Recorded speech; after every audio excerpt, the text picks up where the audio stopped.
You know that person's name, the one that makes your chest tighten just thinking about them.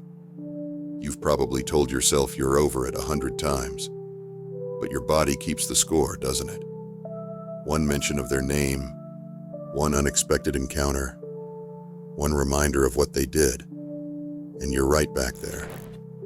Most people think forgiveness means telling the person who hurt you it's okay and acting like it never happened. But what if I told you forgiveness has absolutely nothing to do with them and everything to do with setting yourself free? The modern world has completely twisted forgiveness into this moral obligation.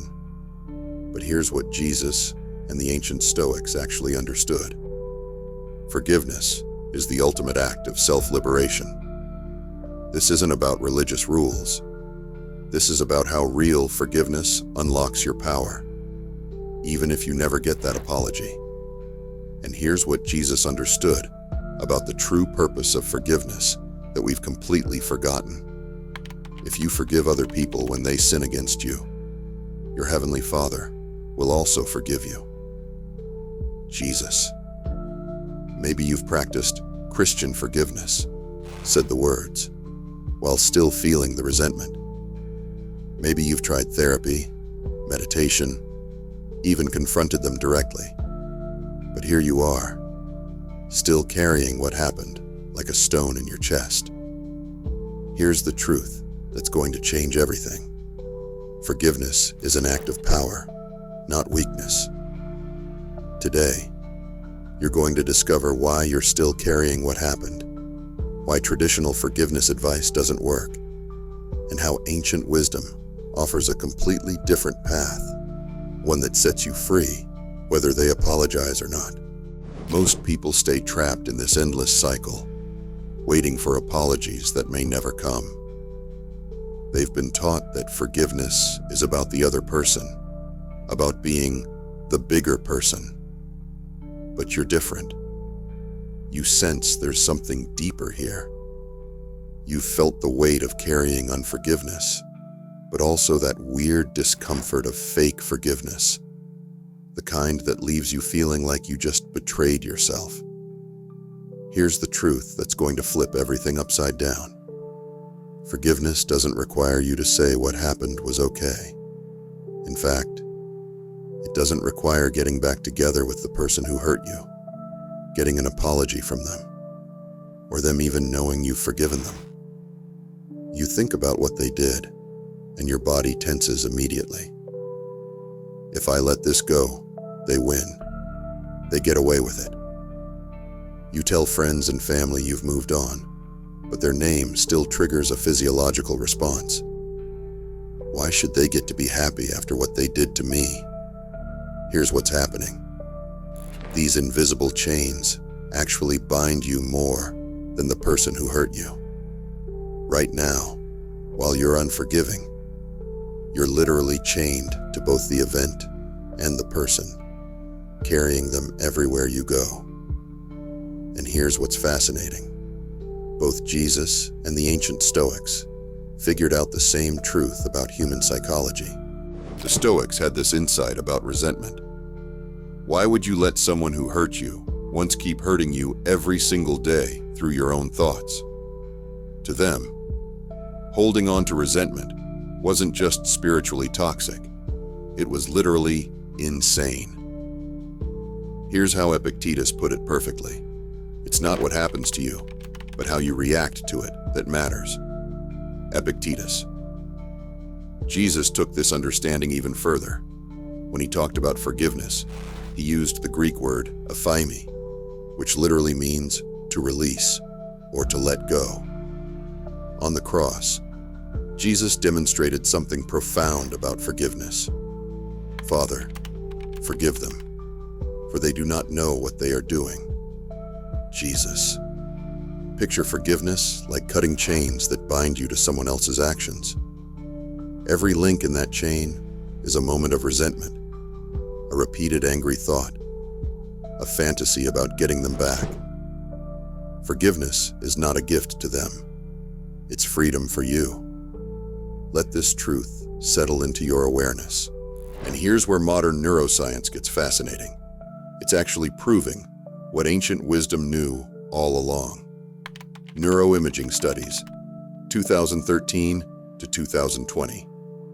Unforgiveness literally hijacks your brain's threat detection system, while forgiveness activates emotional regulation. Brain imaging studies show that people carrying resentment exhibit chronic stress patterns, while forgiveness reduces threat responses. So when Jesus and the Stoics talked about forgiveness setting you free, they weren't speaking metaphorically. They were describing a literal neurological process.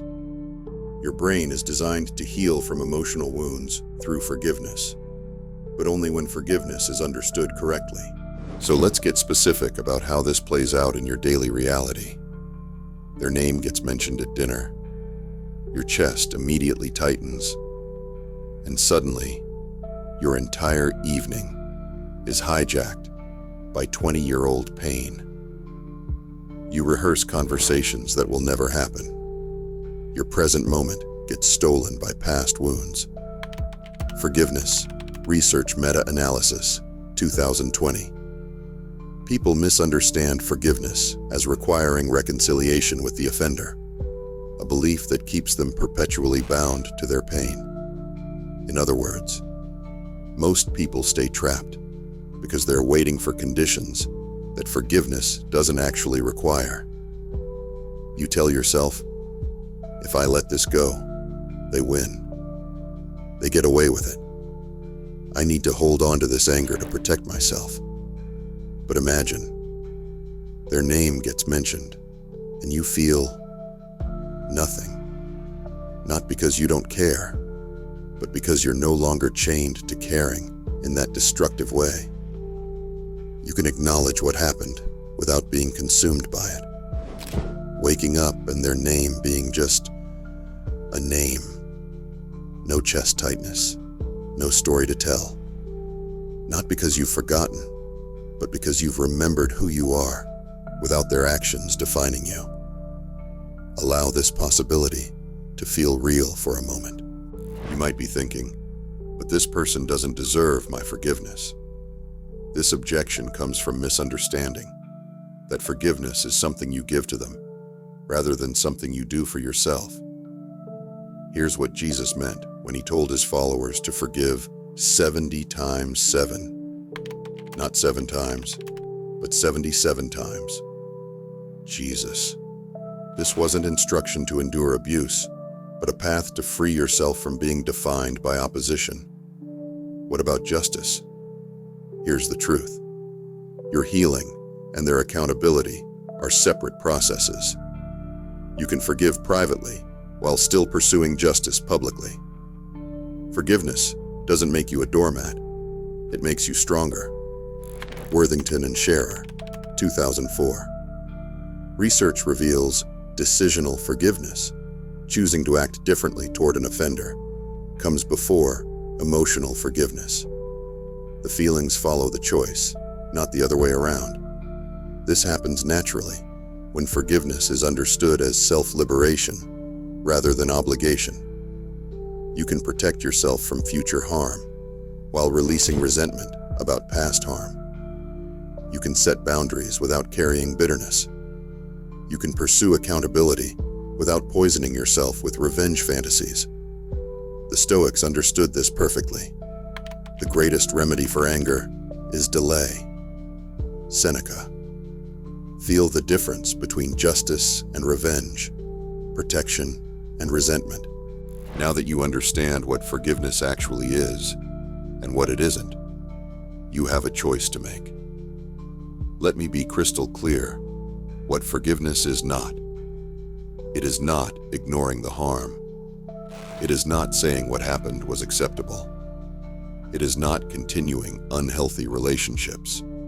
It is not abandoning justice. You stand at a crossroads with two paths. Path 1. Continue carrying the burden, waiting for an apology or justice to free you. Your emotional freedom remains contingent on someone else's actions. You keep checking their social media. You waste years reliving the same past. You'll contaminate new relationships with old pain. You'll sabotage good things because they'll leave anyway. You'll pass this wound to your children through your walls. Path 2. Recognize that the key has always been in your possession. The immediate consequence? Difficult but liberating emotional honesty. The long-term result? Emotional sovereignty, where your inner state is determined by your choices, not others' actions.